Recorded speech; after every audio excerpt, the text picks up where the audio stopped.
आप सभी को जय हिंद जोहार। से जेटेट ईवीएस का बहुत महत्वपूर्ण क्लास आपके लिए लाया है जिसका नाम है आवागमन एवं संप्रेषण। आज के क्लास को केवल देख लेते तो 4 सवाल आपके एग्जाम में छप जाएगा। अब आप चाहते हैं कि जेटेट परीक्षा में पास ही नहीं करना, 150 में आप 120 पर लाना चाहते हैं और आप यूपी बिहार को पछाड़ के आपको 90 नंबर नहीं 120 पर लाना है तो मेरी रणनीति को फॉलो कर देखिए। क्लास में ही हॉट ट्रिक मेथड से याद करवा देंगे, आपको नींद नहीं रहेगा और आपको पास कराने का 100% गारंटी। 15 दिन में सीटेट पास कराते हैं तो आपको भी पास कराएंगे। बस चाहते हैं आप हैं कि आपसे जो जलते हैं उनकी मस्तक को झुका देना, तो बस तू शांत होकर अपनी मंजिल को बढ़ता चला जा। आज तू जमाने के आगे झुका है, कल तेरे आगे पूरा आसमान झुकेगा। जो जलते आपसे उनके लिए उनका मस्तक भी झुकेगा, उनका अहंकार भी टूटेगा। तू बस शांत होकर अपनी मंजिल को बढ़ते चला जा। आज तू जमाने के आगे झुका है, कल तेरे आगे पूरा आसमान झुकेगा। अब विरासत से तय नहीं होंगे सियासत के फैसले, अब उड़ान तय करे कि आसमान किसका होगा, आपका होगा। क्योंकि जो चाह रहे हैं उससे वक्त दीजिए, समय दीजिए, वक्त वसीला कर देगी जो चीज आप चाहते हैं। तो आज तय कीजिए आप कि आज आप क्या कर रहे हैं, वही कल मिलेगा। जो आज बोएगा वही कल मिलेगा। तो आप लोग पढ़ना स्टार्ट नहीं किए, पढ़ना स्टार्ट किया और हम आपको यूट्यूब पर निःशुल्क क्लास देंगे, आपको कोई कोर्स खरीदने की जरूरत नहीं है। तो प्यार से तो आज के क्लास को स्टार्ट करते हैं। 120 नंबर वाली क्लास है आवागमन संप्रेषण, ईवीएस का डर खत्म। सब क्लास में याद, रटने की कोई जरूरी नहीं। चलिए क्लास को स्टार्ट करते हैं। अब आप चाहते हैं कि मेरा वीडियो को भी पहले पहुंचे तो प्लीज चैनल को आप लाइक और सब्सक्राइब कर लीजिएगा, ताकि कोई भी वीडियो जेटेट का पल पल का न्यूज हो, कोई अपडेट पहले पहुंचे। चलिए स्टार्ट करते हैं। चलिए सवाल आपके बीच में यहां है, बोल रहा है पहला सवाल, राष्ट्रीय राजमार्ग यानी कि NH, national highway, national highway, राष्ट्रीय राजमार्ग के रख रखाव की जिम्मेवारी किसकी होती है? तो जहां भी बोल दे आपको राष्ट्रीय राजमार्ग, राष्ट्रीय राजमार्ग बोल दे आपसे, यानी कि इसको बोलते हैं हम लोग हैं इंग्लिश में एनएच, और इसका फुल फॉर्म होता है national highway, national highway, national highway होता है। तो यदि आपसे जहां भी पूछ दे आपको राष्ट्रीय राजमार्ग का देखभाल, तो इसका करती है केंद्र सरकार, केंद्र सरकार करती है, सेंट्रल गवर्नमेंट। अब ये अपना इस काम को जिम्मा सौंप दिया एनएचएआई को, एनएचएआई को, जिसको बोलते हैं national highway authority of India, जो कि एनएचआई किसके अंतर्गत काम करती है? केंद्र सरकार के अंतर्गत। तो यदि एनएचआई रहे या आप कुछ रहे तो आपका आंसर किसको मारेंगे? ठीक करेंगे, केंद्र सरकार को एनएच नेशनल हाईवे का देखरेख वही करता है, ध्यान रखिएगा। तो आपका फर्स्ट का ऑप्शन ए हो गया, ध्यान रखिएगा। सवाल अगला है, सवाल यहां पे बोल रहा है कि भारत का सबसे लंबा राष्ट्रीय राजमार्ग क्या है?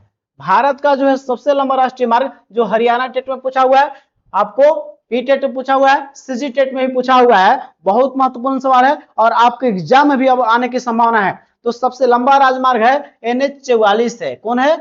NH44 आपका ध्यान रखिएगा। सबसे लंबा राजमार्ग कौन है? भारत का सबसे लंबा राष्ट्रीय राजमार्ग, यानी कि सबसे लंबा जो है लंबा एनएच कौन आपका है? NH44, जो 3745 किलोमीटर लंबा है, ध्यान रखिएगा। जो श्रीनगर से कन्याकुमारी को जोड़ता है, श्रीनगर से कन्याकुमारी को जोड़ता है, जो NH40 आपका NH44 है, ध्यान रखिएगा। सबसे लंबा है। और सबसे छोटा कौन है? तो आपका NH जो है 118 और NH 548, 548 मुंबई में है और NH 118 झारखंड में। तो सबसे लंबा कौन देख लिए? तो NH44 है, जो कि आपका 3745 किलोमीटर लंबा है। और सबसे जो है आपका श्रीनगर, आपका उधर जम्मू कश्मीर से उठाएगा और नीचे साउथ में तमिलनाडु तक, कन्याकुमारी तक। और सबसे छोटा राष्ट्रीय राजमार्ग तो NH 118 है, जिसको 548 भी बोलते हैं। ठीक है, दोनों अलग अलग, मुंबई में 548 है, NH 118 झारखंड में है। अब आप लोग का कमेंट करना है कि सेकेंड सबसे लंबा NH कौन है, सेकेंड लॉन्गेस्ट NH कौन है? आप लोग का कमेंट का इंतजार रहेगा। चलिए आगे सवाल में ही सोल्व हो जाएगा। तो इसको देख लिए, सवाल कौन हो जाएगा? सबसे लंबा NH44 हो जाएगा, ध्यान रखिएगा। सवाल अगला आपके बीच में है, सवाल है यहां पे बोल रहा है साथियों, सवाल है कि श्रीनगर से कन्याकुमारी तक जोड़ने वाली राष्ट्रीय राजमार्ग क्या है? तो श्रीनगर से कन्याकुमारी को कौन जोड़ता है? NH44, NH44 जो ऑप्शन बी में दिया हुआ है, ध्यान रखिएगा। कौन हो जाएगा? NH44 हो जाएगा करेक्ट। चलिए सवाल अगला है, भारत का पूछा आपसे कि भारत का दूसरा सबसे लंबा राष्ट्रीय मार्ग कौन है? तो आपका NH44 तो सबसे लंबा है, सबसे लंबा राष्ट्रीय राजमार्ग ये है, सबसे लंबा है। ठीक है, NH41 है नहीं, NH47 है नहीं, NH47 है सेकेंड लॉन्गेस्ट NH। कौन है, माने सेकेंड सबसे लंबा कौन है, यही NH27 है, जो आपका गुजरात से असम को जोड़ता है। गुजरात से कहा, असम के बीच में, जिसको बोलते हैं पोरबंदर को सिलचर से जोड़ता है, पोरबंदर से सिलचर को जोड़ता है, याद रखिएगा। और गुजरात को असम से, ये आपका NH27 है, ध्यान रखेंगे आप लोग, 4 का D। चलिए अगला सवाल की ओर बढ़ते हैं, जो आपके लिए बहुत बेहतरीन सवाल है, आपके बीच में है, ध्यान रखिएगा। सवाल यहाँ पे है, बोला है कि NH27 किसको जोड़ती है। NH27 जो आपका है वो किसको जोड़ती है, दिल्ली मुंबई को, नहीं ये गलत है आपका, दिल्ली मुंबई को जोड़ती है NH48, ये होता है इसका आंसर, ये होगा नहीं।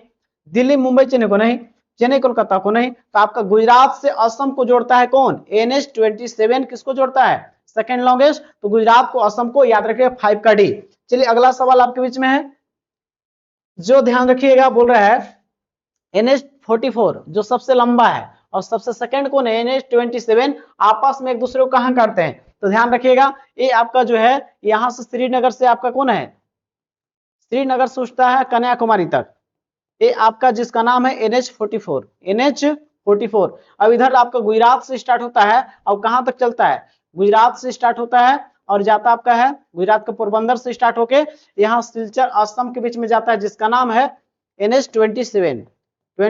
ये आपस में दोनों कटते कहां पे हैं, ये दोनों कटते हैं जिनका नाम है, ये दोनों कटता कहां है, ये दोनों कटता है जिसका नाम है झांसी उत्तर प्रदेश। तो आपसे पूछा यही है कि ये दोनों NH कहां पे कटते हैं, तो आपका ऑप्शन में किसको टिक करिएगा, तो यहाँ पे आंसर हो जाएगा 5 का 6 का C, NH27 NH44 आपस में कहां करता है, झांसी में करता है, ध्यान रखिएगा, बिल्कुल आपके एग्जाम में छपेगा।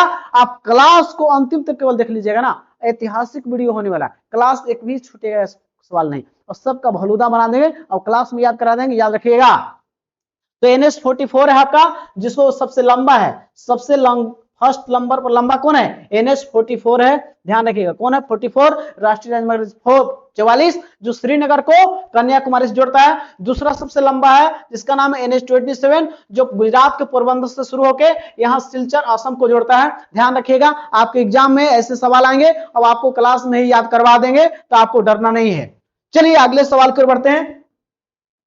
सवाल अगला है, प्यारे साथियों, बोल रहा है कि उत्तर से दक्षिण राष्ट्रीय राजमार्ग और पूरब से पश्चिम राष्ट्रीय राजमार्ग एक दूसरे को कहां काटते हैं, तो उत्तर से दक्षिण कौन, यही ना है NH44 जो नॉर्थ से साउथ हो गया। अब इधर आपका NH27 जो आपका कितना, कहां से, पोरबंदर से आपको पश्चिम से यहां पूरब की ओर जोड़ता है, ये आपस में कहां कटता है, सब है ये कटता है कहां पे, झांसी में ना कटता है जी, झांसी से झांसी उत्तर प्रदेश में, जो कि आपका ये सिलचर असम से शुरू होता है पूरब से या पश्चिम में चल जाता है पोरबंदर के गुजरात तक। अभी आपका उत्तर से दक्षिण श्रीनगर से शुरू होता है और कन्याकुमारी तक, जिसका नाम है NH44, ध्यान रखिएगा। तो उत्तरी दक्षिणी यही है NH44, सबसे लंबा है। तो सबसे सेकंड पूर्व पश्चिमी, तो उत्तर दक्षिणी और पूर्व पश्चिमी गलियारा कहां करता है, झांसी उत्तर प्रदेश में, ध्यान रखिएगा। आंसर टिक कर देंगे 5 का 7 का भी आंसर हो गया।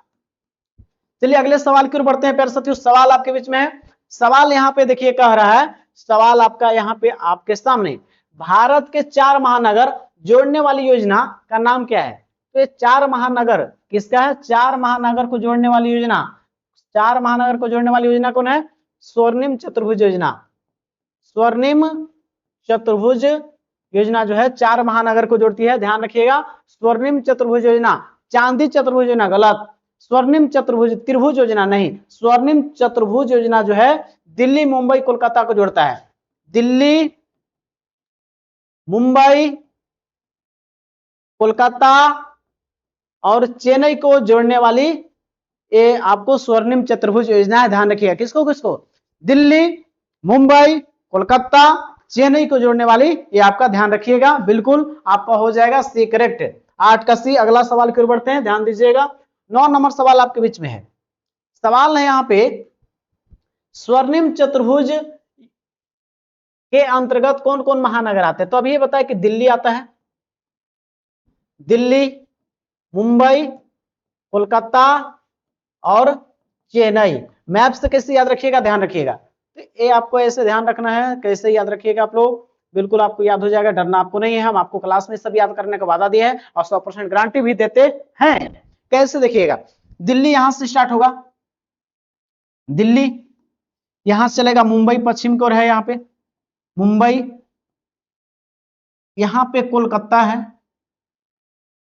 कोलकाता, और यहां पे कौन है, चेन्नई है, लास्ट में नीचे कौन है, चेन्नई। तो आपको किसको किसको जोड़ता है, दिल्ली मुंबई कोलकाता, दिल्ली मुंबई, दिल्ली से मुंबई कोलकाता चेन्नई, यही 4 शहरों को जोड़ता है, इसलिए स्वर्णिम चतुर्भुज बना ना, चतुर्भुज, यही स्वर्णिम चतुर्भुज योजना बोलते हैं।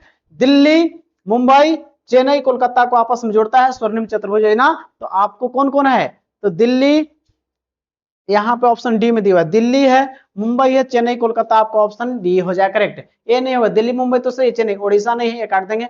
दिल्ली गुजरात है ही नहीं, गुजरात नहीं है, तो आपका कौन हो जाएगा, डी हो जाएगा करेक्ट। ध्यान रखिएगा, ऑप्शन डी हो जाएगा सही। 9 नंबर सवाल हो गया। 10 नंबर सवाल देखते हैं।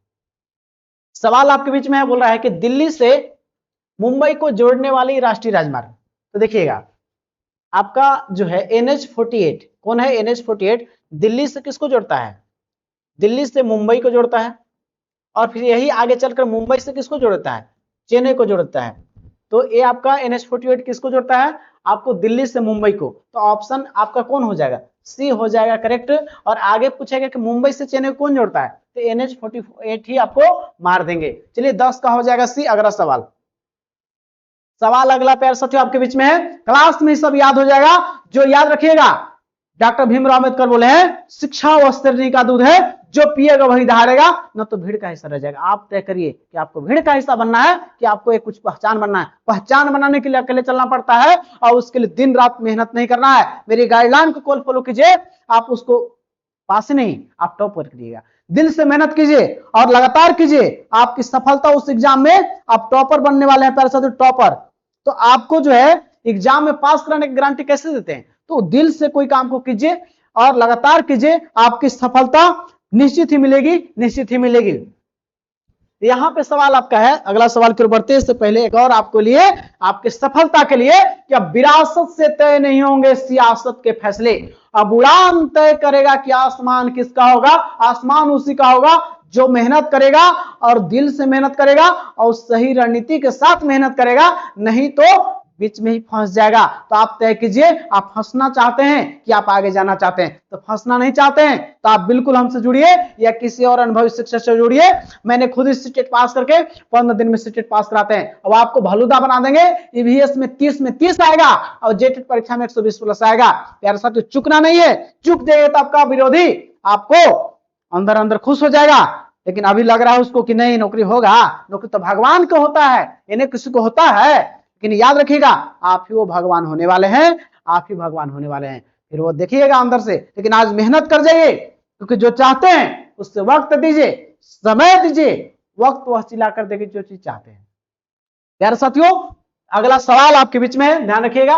मुंबई से चेन्नई को जोड़ने वाले राजमार्ग क्या है, तो अभी ये तुरंत बताया आपको कि NH48 क्या है। NH48 जो आपका है ना रियली में, NH48 पहले दिल्ली से मुंबई को जोड़ता है, मुंबई को, और मुंबई से फिर आगे किसको जोड़ देता है, चेन्नई को जोड़ देता है। तो आपका ऑप्शन हो जाएगा दिल्ली से मुंबई पूछे, मुंबई से चेन्नई, तो आपका NH48 हो जाएगा करेक्ट। चलिए अगला सवाल, अभी तुरंत बताए थे कि सबसे छोटा राष्ट्रीय राजमार्ग कौन है, तो NH548 या झारखंड वाला कौन है, NH118। ये महाराष्ट्र में है, ये महाराष्ट्र में, ये झारखंड में है, ध्यान रखिएगा। तो NH कौन दिया है, ये आपको हो जाएगा करेक्ट, याद रखिएगा। सबसे लंबा कौन है राष्ट्रीय राजमार्ग, यही है NH44, और सेकेंड सबसे लंबा कौन है, NH27। चलिए अगले सवाल की ओर बढ़ते हैं। सवाल आपके बीच में है, बोला कि भारत में पहली रेलगाड़ी कब चली थी, तो भारत में पहली रेलगाड़ी चली थी 16 अप्रैल 1853 को चली थी, मुंबई से लेकर, मुंबई से थाने के बीच में चली थी, जो 34 किलोमीटर पहले चली थी, और उस ट्रेन का नाम था ब्लैक ब्यूटी। उस ट्रेन का नाम क्या था, ब्लैक ब्यूटी नाम था, ध्यान रखिएगा। तो पहली बार 16 अप्रैल 1853 को चला था, मुंबई से थाने के बीच में 34 किलोमीटर, उसका नाम ब्लैक ब्यूटी। तो आप तय कीजिए आंसर क्या हो जाएगा, कब रेल चला था 1853 में, और उस समय गवर्नर जनरल कौन था, लॉर्ड डलहौजी। लॉर्ड डलहौजी क्या था, डलहौजी गवर्नर जनरल था उस समय देश का, ठीक है, लॉर्ड डलहौजी, ध्यान रखिएगा। यही इसका लॉर्ड डलहौजी के समय ही डॉक्ट्रिन ऑफ लैप्स, राज हड़प नीति यही अपनाया था, ध्यान रखिएगा। जिसका आंसर हो जाएगा 1853। ये तमाम चीज याद रखेंगे। बोला कि भारत में पहली रेलगाड़ी कहां चली थी, कहां से कहां चली थी, अभी तुरंत ना बताए, तो मुंबई से थाने के बीच में चला था, ऑप्शन डी हो गया करेक्ट, मुंबई से थाने अभी बताया। बोला है अगला सवाल, किस गवर्नर जनरल के समय रेलगाड़ी चली थी, तो अभी बताया कि लॉर्ड डलहौजी चला था उसके समय, क्योंकि गवर्नर जनरल कब से कब रहा था, 1848 से 1856 के बीच में, और 1853 में जब ट्रेन चलेगा तो किसके, लॉर्ड डलहौजी ने चलेगा। ये क्लियर हो गया। चलिए अब 15 का भी अगला सवाल देखते हैं। सबसे अधिक रोजगार सृजन करने वाला कौन है, तो वो रेलवे है। कौन है, रेलवे है। लगभग 14 लाख लोगों को रोजगार दिया है। कितना, 14 लाख को। सबसे बड़ा नियोक्ता कौन है, यही है, रेलवे है। तो आपको हो जाएगा ऑप्शन ए करेक्ट। चलिए अगले सवाल की ओर बढ़ते हैं, ध्यान दीजिएगा।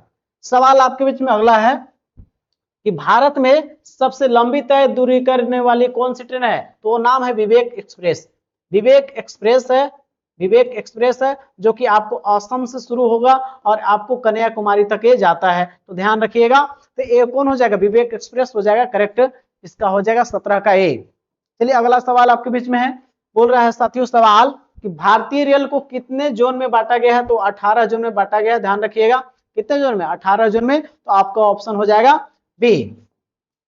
चलिए अगला सवाल आपके बीच में है। अब आप मेरे बैच से जुड़ना चाहते हैं तो आप दिया हुआ नंबर है, इससे जुड़ सकते हैं। अब आपको पास कराने का 100% गारंटी देते हैं, क्योंकि हम आपको जेसीईआरटी बेस पे नोट्स देते हैं, और अभी से 2-3 बार नोट्स को रिवीजन करा देंगे और क्लास में सब याद करवा देंगे आपको, क्योंकि जो नोट्स देते हैं उसको हम रिवीजन करवाते हैं, पढ़ाते हैं, समझाते हैं, और आपको क्लास में सब याद करवा देंगे। तो जुड़ना चाहते हो, नंबर दिया हुआ है, इससे जुड़ सकते हैं। 2 से 3 बार रिवीजन करा देंगे। नागपुरी खोटा सभी चीज का नोट्स मिलेगा। नागपुरी खोटा केवल एक्स्ट्रा में लिखा हुआ है, बाकी बाल विकास, मैथ, साइंस, एसएसटी, ईवीएस तमाम नोट्स मिलेंगे। तो जुड़ना चाहेंगे, नंबर दिया हुआ है, आप जुड़ सकते हैं, जहां पे पेड ग्रुप में डेली टेस्ट मिलेगा। अब मैंने खुद ही सीटेट पास किया है और आपको पास कराने गारंटी देते हैं। मैंने खुद ही जनरल मार्क्स में सीटेट पास किया है और 15 दिन में सीटेट पास करके ऑनलाइन में लेट से जरूर आए हैं। भले सब्सक्राइबर थोड़ा कम दिख रहा होगा, लेकिन प्यारे साथियों हम 4-5 साल से पढ़ा रहे हैं चीजों को, और पास करा के उनको बिहार में शिक्षक बना दिए हैं। प्यारे साथियों ध्यान रखिएगा, हम उनको पास करा के बिहार में, मैंने खुद सीटेट खुद पास किया है, मैंने खुद सीटेट पास किया है, और लोगों को बिहार में शिक्षक बना दिए हैं, और आपको भी बनाएंगे। क्यों, क्योंकि सही रणनीति है। नोट्स दिए थे आपको जेसीईआरटी से, पीवाईक्यू देंगे, प्रैक्टिस सेट देंगे, और आपको पेड ग्रुप में डेली टेस्ट भी लेते हैं, होमवर्क देते हैं। इतना ही कम फी में झारखंड में एक नई क्रांति लाना चाहते हैं। झारखंड में भी एजुकेशन हम बने, बस आपकी सपोर्ट की जरूरी है। आपको यूट्यूब पर कोई पैसा नहीं लगता है। मेरे चैनल को आप शेयर करें, लाइक करें, ताकि हमको ऊर्जा मिले और आपके लिए लगातार काम कर पाए, आपके लिए वीडियो बना सके। प्यारे साथियों, उनको 15 दिन में सीटेट पास करा के और उनको बिहार में शिक्षक बना दिए हैं। उनका प्रूफ देखना है तो मेरे यूट्यूब के लोगों में उनका फोटो लगा हुआ है, बीपीएससी टीचर। आपकी सफलता इस बार होने वाली है, बस अंतिम तक बने रहिएगा, आपकी सफलता निश्चित मिलेगी। क्यों, क्योंकि आप सही रणनीति से पढ़ने वाले हैं। प्यारे साथियों, आपको नोट्स देकर छोड़ते नहीं है, क्योंकि आपको पढ़ने में नींद लगता है, याद नहीं होता है। ये तमाम चीज का सोल्व एक साथ मिलेगा श्याम क्लासेस 97 के साथ। आपको जुड़ के देखिए, आपकी सफलता निश्चित ही मिलने वाली है। साथियों अगले सवाल की ओर बढ़ते हैं। तो आप जुड़ना चाहेंगे, नंबर दिया हुआ है, जुड़ सकते हैं इससे, और आपकी सफलता निश्चित है। सवाल अगला आपके बीच में है, क्या देखिएगा। सवाल है कि मध्य रेलवे का मुख्यालय कहां है। सवाल आपके बीच में प्यारे साथियों, बोला कि मध्य रेलवे का मुख्यालय कहां है जी। तो तुरंत देखिएगा, बोला कि मध्य रेलवे का मुख्यालय कहां है। तो सुन लीजिए, आपको मैप से समझा देते हैं। ये आपका उत्तर हो गया तो उत्तर रेलवे, ये दक्षिण हो गया तो दक्षिण रेलवे, दक्षिण रेलवे। ये आपका पूर्व रेलवे हो गया, पूर्व रेलवे। ये पश्चिम रेलवे, ये आपका मध्य रेलवे। तो आपको मध्य रेलवे का पूछा है तो मुंबई में है, मुंबई शिवाजी टर्मिनल, ठीक है। आपसे पूछ देगा कि पश्चिमी रेलवे, ये कौन है, पश्चिमी रेलवे का मुंबई कहां है, मुंबई है। मुंबई, लेकिन ए आपको मुंबई भीटी याद रखिएगा। अब ये कौन है, मुंबई शिवाजी मध्य रेलवे कौन है, मुंबई में। और पश्चिमी रेलवे का मुख्यालय भी मुंबई है। और पूर्व रेलवे का मुख्यालय कोलकाता, पूर्व रेलवे का मुख्यालय कोलकाता। और उत्तर रेलवे का मुख्यालय नई दिल्ली। और दक्षिण रेलवे का मुख्यालय चेन्नई। अब आपसे पूछ देगा बीच बीचवा में, जैसे कि आपको याद रखिएगा, पूर्व मध्य रेलवे, पूर्व मध्य रेलवे हाजीपुर, पश्चिम मध्य रेलवे जबलपुर, उत्तर मध्य रेलवे इलाहाबाद, दक्षिणी मध्य रेलवे सिकंदराबाद। तो आप याद रखेंगे, इस तरह से आपको याद हो जाएगा। आपसे मध्य रेलवे पूछा है तो मुंबई आपको टिक कर देंगे। आपसे पूर्व रेलवे पूछता तो कोलकाता, पूछता उत्तर रेलवे तो दिल्ली, दक्षिण रेलवे पूछता तो चेन्नई, पश्चिम रेलवे पूछता तो मुंबई भीटी, और मध्य रेलवे पूछा है तो मुंबई शिवाजी टर्मिनल। यही पूछ देगा। उत्तर मध्य रेलवे इलाहाबाद, उत्तर मध्य रेलवे इलाहाबाद, दक्षिण मध्य सिकंदराबाद। अब यहाँ पूछता पूर्व मध्य रेलवे तो हाजीपुर, पश्चिम मध्य रेलवे जबलपुर। ऐसे याद करना है, तो सुन लीजिए, आपको रेलवे बोर्ड याद दिमाग में छपवा देंगे, डरना नहीं है। क्लास में सब याद, तो इसका आंसर हो जाएगा सी, टिक कर देंगे। चलिए अगले सवाल की ओर। पूर्व रेलवे आ गया तो अभी तुरंत बताए जी, ये देखिए क्या बताए थे, सुन लीजिए। ए कौन है, उत्तर। ये कौन है, दक्षिण। ये कौन है, पूर्व। तो पूर्व रेलवे को बताते कि कहां पे है, कोलकाता। यह पूछता पश्चिम में तो मुंबई बात करते भीटी। और मध्य रेलवे अभी बताया मुंबई शिवाजी। उत्तर रेलवे कौन है, नई दिल्ली। दक्षिण रेलवे कौन है, दक्षिण रेलवे नीचे चेन्नई, चेन्नई। आपसे पूछा का पूर्व रेलवे तो बी होगा करेक्ट, टिक कर देंगे साथियों। चलिए बोला है कि भारत में पहली मेट्रो रेल कब चली थी। तो भारत में पहली मेट्रो रेल कहां चली थी, तो 1984 में चली थी, जो आपको कोलकाता में चला था। कोलकाता में दमदम से टॉलीगंज तक, दमदम से कहां, टॉलीगंज तक चला था 1984 में, ध्यान रखिएगा। तो ये मुंबई कोलकाता आपका आंसर हो जाएगा। और दूसरी बार मेट्रो चला था 2002 में, जो कि 2002 में चला था, जो कि दिल्ली में चला था।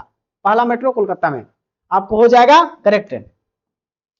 भारत में पहली मेट्रो रेल कहां से कहां चली थी, तो आपको अभी तुरंत बताया जी, भारत में। चलिए अगला सवाल आपके बीच में है, बोला है कि भारत में पहली मेट्रो रेल कहां चली थी, तो आप जवाब देंगे 1984 में चला था, कोलकाता में चला था। और कोलकाता में भी जाके आपसे पूछ दिया कि कहां से कहां चला था जी, तो आपको दमदम से कहां चला था, दमदम से टॉलीगंज की ओर चला था। और आपका हो जाएगा सही। ऐसे पढ़िए, आपके एग्जाम में छपेगा नहीं, यही छपेगा। और यही सिलेक्शन वाली सीरीज है, यही 120 नंबर वाली सीरीज है। बस क्लास को बने रहिए, आपको क्लास में ही रटवा देंगे, आपको डरना नहीं। भारत की पहली मेट्रो रेल कब चली, तो आपका दमदम से टॉलीगंज, दमदम से टॉलीगंज, दमदम से टॉलीगंज 1984 में। ये कोलकाता में पड़ता है, ध्यान रखेंगे। चलिए अगले सवाल की ओर बढ़ते हैं, प्यारे साथियों ध्यान रखिएगा। अब यहाँ पे बोल रहा है कि दूसरी बार मेट्रो रेल कब चली थी, दूसरी बार मेट्रो रेल कहां चली, दूसरी बार मेट्रो रेल कहां चली, तो 2002 में चली। वो आपको चली कहां पे, नई दिल्ली में चली, नई दिल्ली में। अब तो बहुत सारे शहरों में चलने लगा, तो आपको कौन हो जाएगा, नई दिल्ली। आपका ऑप्शन भी करेक्ट। चलिए अगले सवाल की ओर। अगला सवाल है, प्यारे साथियों ध्यान दीजिएगा। बोल रहा है कि रेलवे की पटरियों की चौड़ाई के आधार पर रेलवे लाइन कितने भाग में बांटा गया है। रेल के दो पटरियों के बीच में लंबाई होता है, उसके कितने प्रकार के, 3 प्रकार से, broad gauge, broad gauge, metre gauge और नैरो गेज। नैरो गेज कभी से भी लंबाई पूछ देगा पटरी का, पटरी कितने प्रकार के, 1 2 3 गो। ब्रॉड गेज कितना, तो 1.6 आपको मीटर हो गया, ठीक है। और अब यहाँ पे जो होता है केवल 1 मीटर, मीटर गेज। और यहाँ पे होता है 0.676 मीटर, ये होता है नैरो गेज, याद रखिएगा। मीटर गेज 1.676 मीटर क्या होता है, ये होता है ब्रॉड गेज। और मीटर गेज क्या होता है प्यारे साथियों, मीटर गेज क्या होता है, 1 मीटर, मीटर गेज 1 मीटर। और नैरो गेज की लंबाई 0.762 मीटर। ब्रॉड गेज कितने प्रकार के पटरियों की लंबाई के बीच में, दो पटरी के बीच लंबाई के आधार पर कितना, 3 प्रकार के। पहला ब्रॉड गेज जो कि पता है कि 1.676 मीटर, दूसरा मीटर गेज जो कि 1 मीटर लंबा होगा, ठीक है। और दो पटरियों के बीच में नैरो गेज होता है 0.762 मीटर ना। तो आपको याद रखिएगा, तो 3 प्रकार के आंसर टिक कर देंगे, आपका हो जाएगा ऑप्शन टिक कर देंगे। चलिए अगले सवाल की ओर। चलिए सवाल आपका है, broad gauge, broad gauge railway line की दो पटरियों के बीच में कितनी दूरी होती है। तो ब्रॉड गेज कितना होता है जी, ब्रॉड गेज के बीच में 1.67 मीटर होता है। तो याद रखिएगा, ये हो जाएगा कौन सा, ऑप्शन ए हो जाएगा, टिक कर देंगे, याद रखिएगा। तो अब मीटर गेज कितना होता है, मीटर गेज ही है 1 मीटर। और नैरो गेज कितना है, नैरो गेज आपका 0.762 मीटर। तो ऐसे पढ़िए, दिमाग में छपेगा नहीं, छपवा देंगे। पटरियों की लंबाई के आधार पर 3 गो, कितना 3 गो। पहला है ब्रॉड गेज 1.67 मीटर, दूसरा है metre gauge 1 metre, 1 metre metre gauge, दूसरा है 0.762 मीटर नैरो गेज। ऐसे पढ़िए, याद हो ही जाएगा। भूलना क्यों है जी? भूलने के लिए आप नहीं बने हैं, आप जीतने करने वाले हैं। ठान लिया तो जीत है और मान लिया तो हार है। आप ठान लिए हैं तो आपकी सफलता निश्चित है। 100% आप जीतने के लिए बने हैं। बस याद रखिएगा, आप जैसा सोचते हैं वैसा ही बनते हैं। तो आप जीतने के लिए सोचिए, आपकी जीत पक्का है। चलिए सवाल अगला है, मीटर गेज में रेलवे लाइन की 2 पटरियों की लंबाई कितनी होती है? तो मीटर गेज में अभी ना बताया है, मीटर गेज में कितना होता है? मीटर गेज में ध्यान रखिएगा, मीटर गेज में कितना होता है? 1 मीटर। और नैरो गेज में कितना होता है? नैरो गेज में तो 0.76 मीटर। और ब्रॉड गेज में कितना होता है? 1.67 मीटर। तो आपसे मीटर गेज पूछा तो 1 मीटर। आंसर ऑप्शन सी हो जाएगा करेक्ट। चलिए अगले सवाल की ओर बढ़ते हैं। भारत का सबसे लंबा रेलवे पुल कौन है प्यारे साथियों? तो सबसे लंबा रेलवे पुल जो है ना आपका सोन नदी पर है, याद रखिएगा। चलिए याद रखिएगा, 27 का ये हो गया। भारत का सबसे ऊंचा रेलवे पुल कौन है? तो आपको सबसे लंबा रेलवे पुल कौन है याद रखिएगा, ये आपको बताना है कौन सा है। तो आपको कौन है बताइए? तो सबसे लंबा रेलवे पुल आपसे पूछ दिया, तो आप इसका बताना होगा प्यारे साथियों, कौन सा है, इसको कमेंट करेंगे आप, ठीक है?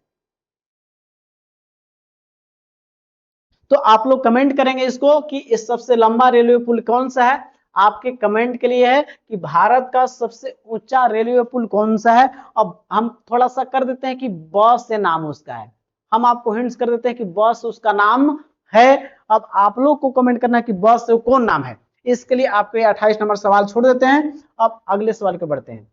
अब बस आपका कमेंट का इंतजार रहेगा, ध्यान रखिएगा। कोलकाता मेट्रो रेल की शुरुआत कब हुई थी? कोलकाता मेट्रो रेल की शुरुआत 1984 में हुई थी। कोलकाता में दमदम से टॉलीगंज के बीच में हुई थी। तो आपका क्या हो जाएगा? 24 अक्टूबर 1984 आपका ऑप्शन बी हो जाएगा करेक्ट। 29 का बी। चलिए अगले सवाल की ओर। भारतीय रेलवे का जनक किसको बोलते हैं? भारतीय रेलवे का जनक किसको बोलते हैं?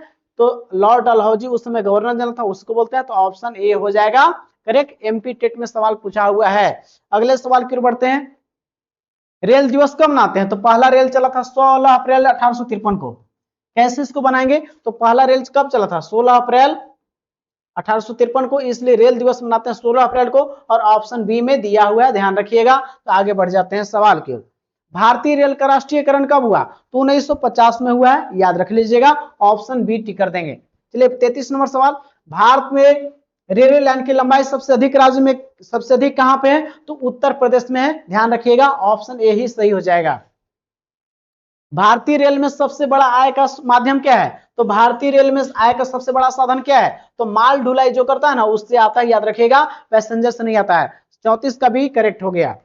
चलिए देखिए, भारत में सबसे बड़ा रेलवे यार्ड कौन है? तो भारत का सबसे रेलवे यार्ड कौन है? धनबाद है, गड़का खाना नहीं। मुगल सराय है, जिसको दीनदयाल उपाध्याय स्टेशन भी बोलते हैं, याद रखिएगा। तो 35 का डी हो गया, टिक कर देंगे। 36 है, भारत का सबसे लंबा राष्ट्रीय जल मार्ग क्या है? ध्यान रखिएगा, ठीक है। तो भारत का सबसे लंबा राष्ट्रीय जल मार्ग बोला है। सबसे लंबा राष्ट्रीय जल मार्ग क्या है? तो एनएम नेशनल वाटर नंबर 1 है, जो आपको धुबरी से इलाहाबाद को हल्दिया से जोड़ता है।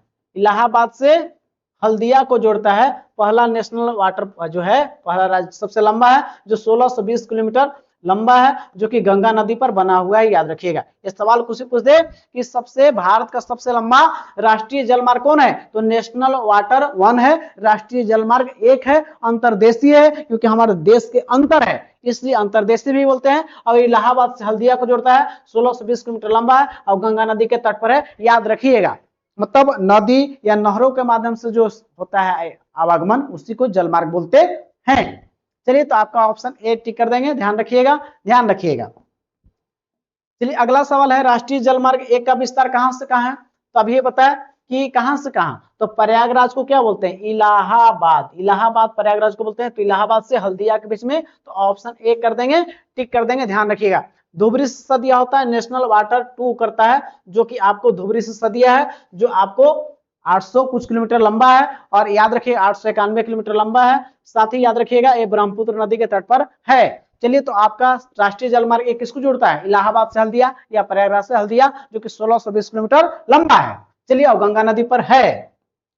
चलिए 38 नंबर सवाल, राष्ट्रीय जलमार्ग 2 किस पर है? तो ब्रह्मपुत्र नदी पर है, धुबरी से सदिया के बीच जोड़ता है, 891 किलोमीटर लंबा है। तो आपका 38 का भी हो जाएगा करेक्ट। राष्ट्रीय जलमार्ग 2 जोड़ता है, ब्रह्मपुत्र नदी पर है। 39, राष्ट्रीय जलमार्ग 4 किसको पर है? तो ये गोदावरी से कृष्णा नदी पर है। तो राष्ट्रीय जलमार्ग 4 किस पर है? तो गोदावरी और कृष्णा नदी पर है। ध्यान रखिएगा, इसको ध्यान रखिएगा। अब गंगा नदी पर कौन है? नेशनल वाटर राष्ट्रीय जलमार्ग 1, जो सबसे लंबा है, 1620 किलोमीटर लंबा, जो प्रयागराज से इलाहाबाद, प्रयागराज से इलाहाबाद है, प्रयागराज से लेकर हल्दिया तक, और आपको गंगा नदी पर है। ब्रह्मपुत्र नदी पर सेकेंड राष्ट्रीय जलमार्ग 2 है, जो ब्रह्मपुत्र नदी पर है, 891 किलोमीटर, और धुबरी से सदिया। और राष्ट्रीय जलमार्ग 4 जो कि गोदावरी नदी को कृष्णा नदी पर है, ये याद रखिएगा। राष्ट्रीय जलमार्ग 4 किस पर है? गोदावरी कृष्णा। तो 39 का आंसर सी हो जाएगा, ध्यान रखिएगा। अगला है कांडला बंदरगाह कहाँ है? तो कांडला बंदरगाह जो आपको है कहाँ पे है? तो गुजरात में है। कांडला एक ज्वारीय बंदरगाह है, तो कांडला बंदरगाह कहाँ हो जाएगा? गुजरात में। चलिए आपको यहाँ पे दिखा देते हैं, ठीक है। जैसे यहाँ पे जो है प्यारे साथियों, कांडला कहाँ पे है? तो गुजरात में है, जो कि एक क्या है? ज्वारीय बंदरगाह है। ध्यान रखिएगा। ये किस तट पर है? तो पश्चिमी तट पर, पश्चिमी तट ये बोलते हैं, इधर पश्चिमी तट, ये पूर्वी तट पर स्थित बंदरगाह। तो पश्चिमी तट पर स्थित बंदरगाह कांडला कहाँ? गुजरात में है। ध्यान दीजिएगा। मुंबई बंदरगाह मुंबई में है, और नहावा सोहा बंदरगाह ये भी मुंबई में है। अगला जो आपको है, ध्यान रखिएगा, कर्नाटक में कौन है? मंगलुरु है। और कोच्चि में कौन है? कोच्चि बंदरगाह है। याद रखिए, कोच्चि में कौन है? कोच्चि बंदरगाह है, ध्यान रखिएगा। और यहाँ पे उड़ीसा में, यहाँ पे बात करें तो पारादीप जो है, पारादीप जो कि उड़ीसा में है। पारादीप कौन है? उड़ीसा में। कोलकाता बंदरगाह यहाँ पे है, सॉरी,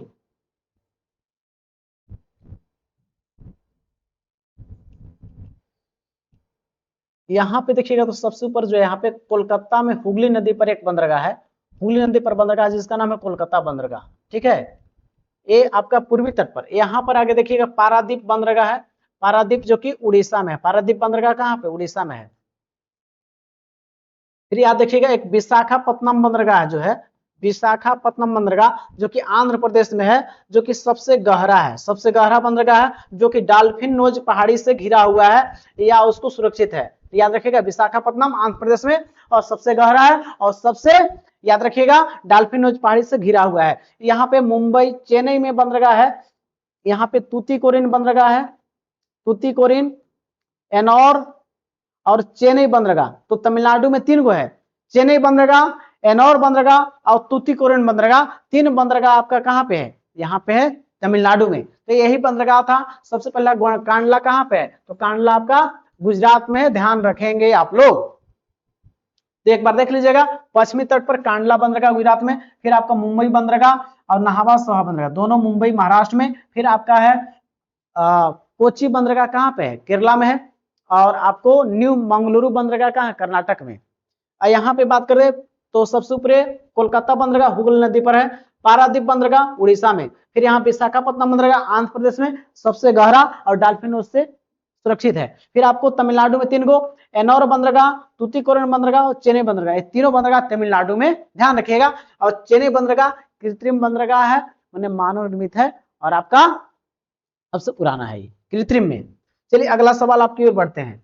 तो पहला का 40 का आंसर ए हो गया, ध्यान रखिएगा। फिर अगला सवाल है, भारत का सबसे बड़ा बंदरगाह कौन है? तो भारत का सबसे बड़ा बंदरगाह आपका जो है मुंबई है, ध्यान रखेंगे मुंबई। और सबसे पुराना और कृत्रिम बंदरगाह पूछेगा तो आंसर क्या मारिएगा? वो मारिएगा चेन्नई। सबसे पुराना कृत्रिम बंदरगाह चेन्नई मारिएगा, लेकिन सबसे बड़ा बंदरगाह पूछा जाएगा इसे तो मुंबई महाराष्ट्र में। चलिए 41 का भी हो गया करेक्ट। नहावा सोहा बंदरगाह कहाँ पे है? कांडला तो गुजरात नहीं है। जवाहरलाल नेहरू बंदरगाह को ही हम लोग बोलते हैं नहावा सोहा बंदरगाह। नहावा सोहा बंदरगाह को क्या बोलते हैं? तो आपको जवाहरलाल नेहरू बंदरगाह बोलते हैं। तो 42 का भी टिक कर देंगे। चलिए अगले सवाल की ओर। सबसे पुराना, अभी तुरंत हम लिखवाए हैं कि सबसे सबसे पुराना कृत्रिम बंदरगाह पूछेगा तो आपको चेन्नई टिक करना है। क्या करना है? चेन्नई टिक करना है। तो आपको ऑप्शन हो जाएगा सी टिक कर देंगे, हो गया आंसर। 44 नंबर सवाल अभी तुरंत पूछे, आपको बताते कि सबसे गहरा बंदरगाह पूछ दे। सबसे गहरा बंदरगाह कौन है? विशाखापत्तनम। विशाखापत्तनम बंदरगाह जो है, जो कि राज्य कौन सा है? आंध्र प्रदेश में है। आंध्र प्रदेश में कौन सा है? विशाखापत्तनम बंदरगाह है, ध्यान रखिएगा। जो सबसे गहरा बंदरगाह है, सबसे गहरा बंदरगाह है। सबसे गहरा बंदरगाह कौन है? यही है, ये जो डॉल्फिन नोज पहाड़ी से सुरक्षित है। डॉल्फिन नोज पहाड़ी से कौन है? सुरक्षित है। कौन सा? तो यही आपका सबसे गहरा बंदरगाह विशाखापत्तनम बंदरगाह, जो ऑप्शन बी टी कर देंगे। ऑप्शन बी, जो सबसे गहरा बंदरगाह सबसे आंध्र प्रदेश में है और डॉल्फिन नोज पहाड़ी से घिरा हुआ है, याद रखिएगा। 44 का बी टी कर देंगे। पारादीप बंदरगाह कहाँ है? तो पारादीप बंदरगाह कहाँ है? तो आप पारादीप बंदरगाह अभी तुरंत बताएं कि उड़ीसा में है। पारादीप बंदरगाह कहाँ पे है? उड़ीसा, टिक कर देंगे। ऑप्शन सी हो जाएगा करेक्ट। चलिए 45 सी हो गया। अगला सवाल की ओर बढ़ते हैं। कोलकाता बंदरगाह किस नदी पर है? तो कोलकाता बंदरगाह पूछा है कि कोलकाता बंदरगाह किस नदी पर है? तो हुगली नदी पर है, याद रखिएगा। किस नदी पर है? हुगली नदी। ऑप्शन कहां पे दिया हुआ है? सी करेक्ट हो जाएगा, हुगली नदी पर है। कौन सा? कोलकाता बंदरगाह, याद रखिएगा। सवाल अगला है, तूतीकोरिन बंदरगाह कहां पे है? तूतीकोरिन बंदरगाह, तो तूतीकोरिन बंदरगाह कहां पे है? याद रखिएगा, ये तमिलनाडु में। ऑप्शन बी टिक करेंगे। देखिए तमिलनाडु में 3 बंदरगाह है। तमिलनाडु में कितने बंदरगाह? 3 बंदरगाह है। 3 बंदरगाह है तमिलनाडु में, याद रखिएगा। कौन कौन? याद रखिएगा, तमिलनाडु में एनोर बंदरगाह वहीं पे है। एनोर वहीं पे है। आपको तूतीकोरिन वहीं पे है। तूतीकोरिन वहीं पे है। तूतीकोरिन यहीं पे चेन्नई बंदरगाह है, याद रखिएगा। तो तमिलनाडु में कितने बंदरगाह? एनोर बंदरगाह, तूतीकोरिन और आपका चेन्नई, 3 बंदरगाह है। तो आपको 47 बी टिक कर देंगे, याद रखिएगा। चलिए चलिए अगले सवाल की ओर, वायु परिवहन की ओर लौटते हैं। तो वायु परिवहन से पहले सीख लीजिए, भारत में पूछा जाएगा कि वायु परिवहन 1911 में इलाहाबाद से नैनी के बीच में शुरू हुई थी। पहला जो उड़ान भरा था हवाई फ्लाइट जो है, वो इलाहाबाद से नैनी के बीच में 1911 में, याद रखिएगा। पहला जो उड़ान फ्लाइट भरा था 1911 में इलाहाबाद से नैनी के बीच में। फिर पहली वायु परिवहन सेवा जो है, पहली जो वायु परिवहन यात्रियों के लिए जो सेवा शुरू हुआ 1920 में, मुंबई से लेके कराची के बीच में शुरू हुआ था। कब? 1920 में पहली यात्री हवाई सेवा। जो हमारा जो हवाई सेवा उसको राष्ट्रीयकरण कब किया गया? 1953 में किया गया, याद रखिएगा। अगला सवाल यह है कि राष्ट्रीयकरण के बाद 2 नए निगम बनाए गए। एक पहला था भारतीय विमान निगम और दूसरा था एयर इंडिया निगम। तो भारतीय विमान निगम का कार्य था भारत में कराना, ठीक है, हवाई जहाज का फ्लाइट करवाना। तो यहाँ पे सवाल है, भारत में वायु परिवहन की शुरुआत कब हुई? भारत में पहली वायु परिवहन की शुरुआत कब हुई? तो 1911 में हुई, शुरू हुआ था, जो कि इलाहाबाद से नैनी के बीच में। इलाहाबाद से नैनी के बीच में पहली उड़ान भरी थी, याद रखिएगा। और पहली जो है यात्री के लिए कब उपलब्ध हुआ? 1920 में, जो कि आपको कहां शुरू हुआ था? तो आप मुंबई से कराची के लिए, मुंबई से कराची के लिए यात्री के लिए सेवा मिला था 1920 में। तो 1911 में पहली वायु परिवहन शुरू हुआ। तो कहां से? इलाहाबाद से नैनी। तो आपको हो जाएगा 1948 का ए। चलिए अगले सवाल की ओर बढ़ते हैं। सवाल है कि भारत में वायु परिवहन की राष्ट्रीयकरण कब किया गया? तो राष्ट्रीयकरण किया गया था 1953 में, याद रखिएगा। तो आपका ऑप्शन सी हो जाएगा, करेक्ट हो जाएगा, याद रखिएगा। सवाल साथियों आपको क्लास में ही याद करवा देंगे, केवल आप देख लीजिए केवल इस क्लास को। एयर इंडिया का मुख्यालय कहाँ है? एयर इंडिया का मुख्यालय कहां पे? एयर इंडिया का मुख्यालय मुंबई में है। ऑप्शन ए टिक कर देंगे। ये छत्तीसगढ़ टेट में पूछा हुआ सवाल है। चलिए अगले सवाल की ओर बढ़ते हैं। उड़ान का प्रारंभ कब हुआ? तो उड़ान का प्रारंभ जो है, उड़ान योजना का जो प्रारंभ है 19 अप्रैल 1917 में हुआ है। अब उड़ान योजना का सूत्र 2017 में, इसका क्या है? उड़ान का फुल फॉर्म उड़े देश का आम नागरिक। इसका फुल फॉर्म पूछा जाएगा, उड़े देश का आम नागरिक। ये नरेंद्र मोदी जी स्टार्ट किए थे कि हवाई चप्पल वाला भी व्यक्ति भी हवाई उड़ान का मजा ले सकता है। तो अप्रैल 2017 में हो जाएगा 51 का बी। चलिए अगले सवाल की ओर बढ़ते हैं प्यारे साथियों। जो आपका 52 नंबर है, फुल फॉर्म में ही पूछ दिया है कि उड़ान का फुल फॉर्म क्या है? उड़ान का फुल फॉर्म क्या है? एमपीटीटी पूछा हुआ। उड़े देश का एप्पल नागरिक, गलत है। उड़े देश का आम नागरिक, अपर देश का, अपर देश ही गलत है। फिर यहाँ उड़े देश का आम नागरिक, तो ऑप्शन सी टिक कर देंगे, उड़े आम देश का आम नागरिक, उड़े देश का आम नागरिक, उड़ान का फुल फॉर्म उड़े देश का आम नागरिक, याद रखिएगा। तो 52 का सी टिक कर देंगे, याद रखिएगा 52 का सी। 53 नंबर सवाल आपके बीच में है, क्या कहता है ध्यान दीजिएगा। छत्रपति शिवाजी अंतरराष्ट्रीय हवाई अड्डा कहाँ है? छत्रपति शिवाजी, छत्रपति शिवाजी कहाँ है? तो मुंबई में है, महाराष्ट्र में है। तो आपका हो जाएगा ऑप्शन ए करेक्ट हो जाएगा, याद रखिएगा। नेताजी सुभाष चंद्र हवाई अड्डा, नेताजी सुभाष चंद्र बोस हवाई अड्डा कोलकाता में। हैदराबाद में क्या है? हैदराबाद में बताइएगा आप लोग, राजीव गांधी अंतरराष्ट्रीय हवाई अड्डा, राजीव गांधी अंतरराष्ट्रीय हवाई अड्डा हैदराबाद में, याद रखिएगा। ये सबसे बड़ा हवाई अड्डा है, सबसे बड़ा हवाई अड्डा यही है। और सबसे सेकंड सबसे बड़ा कहाँ है? तो दिल्ली में है, दिल्ली के पालम में। चलिए तो इसका हो जाएगा। इंदिरा गांधी पूछा है 54, इंदिरा गांधी अंतरराष्ट्रीय हवाई अड्डा कहाँ पे है? इंदिरा गांधी अंतरराष्ट्रीय हवाई अड्डा कहाँ है? तो आपको दिल्ली में है, ऑप्शन ए टिक कर देंगे। इंदिरा गांधी अंतरराष्ट्रीय हवाई अड्डा 54 का ए आपका करेक्ट हो जाएगा। फिर अगला है 65 सवाल है, बोला है कि नेताजी सुभाष चंद्र हवाई अड्डा कहाँ है? तो नेताजी सुभाष चंद्र हवाई अड्डा कोलकाता में है, याद रखिएगा, कोलकाता।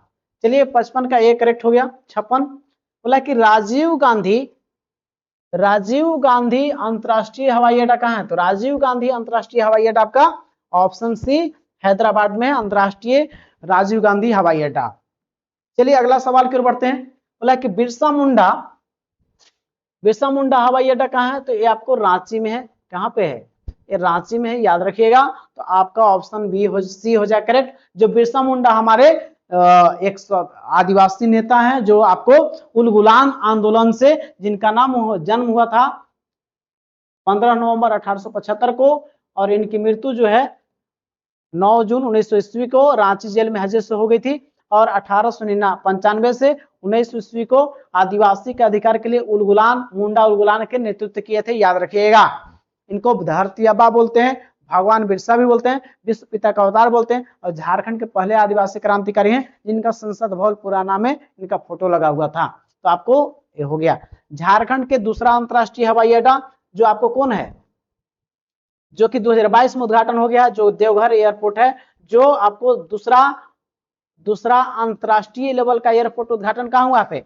देवघर में हुआ है। दूसरा लेवल का अंतरराष्ट्रीय हवाई एयरपोर्ट देवघर में शुरू हुआ है, इसको ध्यान रखिएगा। कहां पे शुरू हुआ है? देवघर में, याद रखिएगा। दूसरा, पहला कौन अंतरराष्ट्रीय एयरपोर्ट था? रांची। दूसरा कौन हुआ है? देवघर, जो 2022 में शुरू हुआ है। तो 57 का क्या आंसर हो गया? 57 का सी। चलिए अगले सवाल की ओर बढ़ते हैं। सवाल है कि रांची एयरपोर्ट का जो है, रांची हवाई अड्डा का नाम किस पर रखा गया है? तो रांची हवाई अड्डा का नाम मिलामर पितामर पर नहीं, ये आपको बिरसा मुंडा जो है आदिवासी नेता, इन्हीं पर रखा गया है, याद रखिएगा। 58 का बी। चलिए सवाल आपके बीच में है, चौधरी चरण सिंह एयरपोर्ट कहाँ है? तो चौधरी चरण सिंह एयरपोर्ट जो आपका है वो कहाँ पे है? तो लखनऊ में है। चौधरी चरण सिंह एयरपोर्ट लखनऊ में है, इसको ध्यान रखेंगे। तो आपका ऑप्शन बी हो जाएगा, याद रखिएगा। राजीव गांधी एयरपोर्ट हैदराबाद में, याद रखेंगे। तो आपका हो गया 59 का बी। आज का लास्ट सवाल है, बोला कि डॉक्टर भीमराव अंबेडकर अंतरराष्ट्रीय हवाई अड्डा कहाँ स्थित है? डॉक्टर भीमराव अंबेडकर जो है नागपुर महाराष्ट्र में है। कहाँ पे है? नागपुर महाराष्ट्र में, याद रखिएगा, नागपुर महाराष्ट्र में। और राजीव गांधी एयरपोर्ट कहाँ है? राजीव गांधी वाला एयरपोर्ट हैदराबाद में, लखनऊ में। चौधरी चरण सिंह वाला है, ध्यान रखेंगे। तो 60 का आपका हो जाएगा सी, डॉक्टर भीमराव अंबेडकर अंतरराष्ट्रीय हवाई अड्डा। यही बोले थे कि शिक्षा वह शेरनी का दूध है, जो पिएगा वही धारेगा, न तो भीड़ का हिस्सा रह जाएगा। तो आप तय कीजिए कि आपका भीड़ का हिस्सा रहना चाहते हैं या सफलता का स्वाद चखना चाहते हैं। तो आप याद रखिएगा, हारे का सहारा श्याम, खाटू श्याम जानते हैं ना। तो हम आपके साथ हैं, हारे का सहारा हम आपके साथ खड़ा है। कल मेरी बात को, रणनीति को फॉलो कीजिए, हम आपको 100% पास कराएंगे। अब 100% गारंटी देते हैं पास कराने का। चलिए तो यहाँ पे आपका है, प्यारे साथियों देखिएगा, सवाल तो आप लोग देख ही लिए। और आप मेरे बैच से जुड़ना चाहेंगे तो यहाँ पे नंबर दिया हुआ है, देख के जुड़ सकते हैं। और आपको ये नोट्स आपको मिल जाएगा। और रामबाण उपाय यही है कि आप लगातार पढ़िए और आपको सही रणनीति के साथ पढ़िए। हमसे पढ़िएगा तो यहाँ पे नोट्स के साथ हम आपको पैड ग्रुप में जोड़ेंगे। यहाँ पे 2 से 3 बार रिविजन कराते हैं और मैंने खुद ही सीटेट पास किया है, और मेरे से पढ़े हुए लोग सीटेट पास करके बिहार में जॉब कर रहे हैं। और अभी इसके बाद आपकी बारी है, आपको भी सफलता का स्वाद चखाएंगे। यदि आप हार मान लिए तो आपकी जीत पक्की करवाएंगे, क्योंकि याद रखिएगा आपने रणनीति गलत चुना था, लेकिन आपको अब हम सही डायरेक्शन क्यों ले जाएंगे, और हम पास कराए हैं और उनको बिहार में शिक्षक बना के उनको फोटो, मेरा यूट्यूब का लोगो में उनको फोटो लगा हुआ है, आप फोटो को देख सकते हैं, वहां पे उनको शिक्षक बनाए हैं, और आपको भी बनवाएंगे, आपको सफलता का स्वाद चखाएंगे। यदि आप हार मान लिए तो सफलता तय होगी कि यह संघर्ष सिर्फ पाने का नहीं है, यह संघर्ष खुद को साबित करने का है, ताकि बता सके कमजोर हम नहीं, हमारा वक्त था, हमारा वक्त है, लेकिन अब नहीं है, आप सफलता का स्वाद चखने वाले हैं। यार साथियों, जो आपके विरोधी हैं, जो बोलते हैं कि आपका सरकारी नौकरी नहीं होगा, आप जेटेट पास नहीं करेंगे, क्योंकि जेटेट पास करने के बाद ही आप शिक्षक बन पाएंगे, तो उनका मस्तक भी झुकेगा, उनका अहंकार भी टूटेगा। तो बस शांत होकर अपनी मंजिल को बढ़ता चला जा। आज तू जमाने के आगे झुका है, कल तेरे आगे पूरा आसमान झुकेगा। यार साथियों, अब विरासत से तय नहीं होंगे सियासत के फैसले, अब उड़ान तय करे कि आसमान किसका होगा, आपका होगा, क्योंकि जो चीज चाह रहे हैं उससे वक्त दीजिए, समय दीजिए, वक्त पहुंचा कर देगी जो चीज चाहते हैं। प्यारे साथियों, आपको हम 100% गारंटी देते हैं कि हम पास करा के लोग को बनाए, आपको भी पास करवाएंगे। आपको तमाम नोट्स मिलेंगे, सीडीपी हो, मैथ हो, ये तमाम नोट्स मिलेंगे। आप जुड़ना चाहेंगे तो नंबर दिया दे के आप जुड़ सकते हैं, बिल्कुल। आपको अब सफलता का स्वाद चखना चाहते हैं तो प्यारे साथियों, लगातार मेहनत कीजिए और दिल से मेहनत कीजिए, आपकी सफलता निश्चित है, हम आपके साथ हैं। अब 1-2 घंटा में आपको पास कराने का गारंटी देते हैं। प्यारे साथियों, लगातार यूट्यूब पर निःशुल्क क्लासेस मिल रही है, आपसे रिक्वेस्ट है कि केवल चैनल को लाइक और शेयर करें। शेयर करने से आपके लिए एनर्जी मिलता है, ताकि आपके लिए नया वीडियो बना सके। प्यारे साथियों, आपसे ऊर्जा मिलता है, थोड़ा लाइक और शेयर जरूर करें, आपसे रिक्वेस्ट है। और आपके लिए लगातार वीडियो बनाएंगे और आपको पास कराना मेरा लक्ष्य है। प्यारे साथियों, इस वीडियो को देखने के लिए तमाम साथियों को तहे दिल से धन्यवाद। जय हिंद, जोहार। साथियों, अपना ख्याल रखें, पढ़े, अब आप सफलता का स्वाद चखने वाले हैं। जय हिंद साथियों।